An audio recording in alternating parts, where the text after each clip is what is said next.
Cette vidéo a pour objectif de vous expliquer comment observer un coureur et faire les calculs de sa distance parcourue à chaque minute.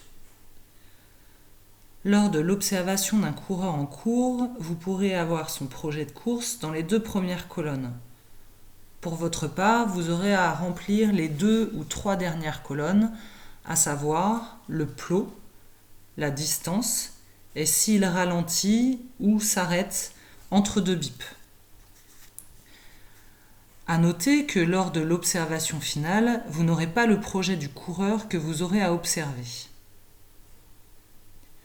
À chaque bip, vous noterez la minute de course autour du terrain de 300 mètres, là où se trouve le coureur. Les grands plots jaunes sur le terrain sont tous les 50 mètres symbolisés ici par des losanges noirs. Les drapeaux sont espacés tous les 10 mètres. Ils sont symbolisés sur le croquis par des triangles blancs. Vous aurez comme repère les poteaux de but aux 50, 100, 200 et 250 mètres. L'observation se fera en général côté escalier face aux plots 30, 40, 50. Ainsi, avec l'exemple que vous pouvez observer devant vous, il conviendra de vous repérer dans un premier temps autour du terrain.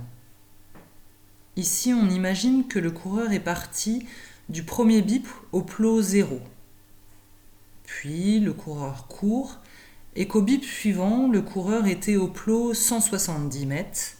Ainsi, vous avez pu noter à la première minute que le coureur était au plot 170 mètres, puis qu'au bip suivant, le coureur passait devant le plot 80 mètres et on remarque un petit 2 symbolisant la deuxième minute au plot 80 mètres. Parfois, le coureur est entre 2 plots. Vous essaierez dans la mesure du possible de noter le plot le plus proche. Ainsi donc, à chaque bip, vous notez la minute correspondante autour du terrain dessiné et vous retranscrivez le plot indiqué dans la colonne plot.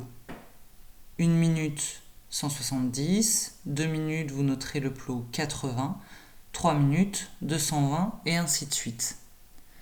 Imaginons qu'à la 9e minute, le coureur fasse une récupération passive et s'arrête au plot 150. Vous noterez en face de la minute 9 le plot 150.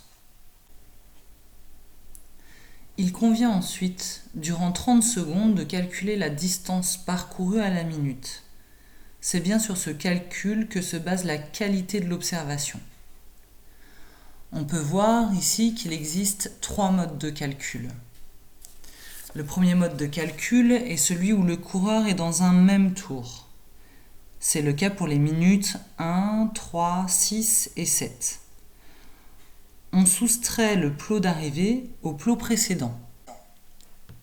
Ici, petite erreur, c'est bien le plot d'arrivée à la minute 1, le plot 170, que l'on soustrait au plot 0, le plot de départ, ce qui nous fait 170 mètres à la minute dans la 3e colonne.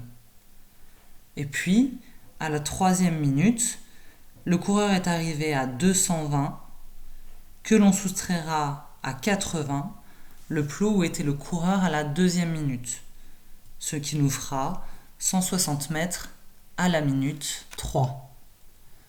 Dans le deuxième cas, si le coureur est dans un tour différent entre la minute précédente et le bip, il faut alors additionner la distance du tour fini au plot où le coureur est passé au bip. C'est le cas à la minute 2. Si l'on soustrait au tour de 300 mètres 170 mètres là où le coureur est passé à la minute 1, on sait que le coureur a commencé à parcourir 130 mètres du tour fini, auquel il faut additionner le plot 80 mètres du nouveau tour. On pourra noter ainsi que le coureur à la minute 2 a parcouru 210 mètres. Le troisième mode de calcul vaut pour validation à chaque minute, que le coureur soit dans un même tour ou non. Il consiste à noter les triangles et les losanges noirs après le plot noté à la minute précédente, jusqu'au plot noté et compté de la minute suivante. On peut ainsi compter sur le dessin qu'il y a 21 triangles et losanges entre la première et la deuxième minute, ce qui valide bien notre calcul de 210 mètres à la deuxième minute.